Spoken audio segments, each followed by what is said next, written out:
इस वक्त हुकूमत की जानिब से पूरे मुल्क में वोटर आईडी वेरिफिकेशन प्रोग्राम चल रहा है। इसके बाद शहरियत तरमीमी बिल पास करने और एनपीआर और एनआरसी नाफिज करने की तैयारी है। इस सिलसिले में जहां मिल्लत के बाशऊर अफराद में बेचैनी और फ़िक्रमंदी है, वहीं आम लोगों में इंतहा दर्जे की गफलत पाई जा रही है। इलेक्शन कमीशन ऑफ इंडिया ने 1 सितंबर 2019 से एक प्रोग्राम शुरू किया था, जिसका नाम इलेक्टोरल वेरिफिकेशन प्रोग्राम है। इस प्रोग्राम की आखिरी तारीख 15 अक्टूबर है।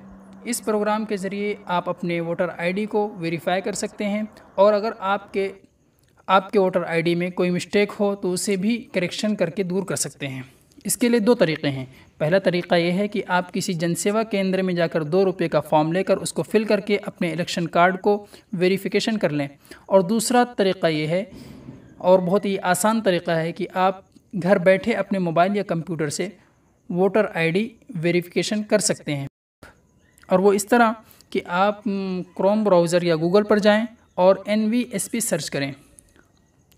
NVSP सर्च करें, सबसे ऊपर नेशनल वोटर्स सर्विस पोर्टल लिखकर आएगा, आप उस पर क्लिक करें।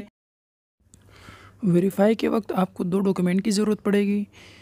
आप कोई भी 2 डॉक्यूमेंट यूज़ कर सकते हैं, जैसे ड्राइविंग लाइसेंस, पासपोर्ट, या इलेक्ट्रिसिटी बिल, या लाइट बिल, या फ़ोन बिल, या वाटर सप्लाई बिल, या 10th-12 की मार्कशीट, या पैन कार्ड।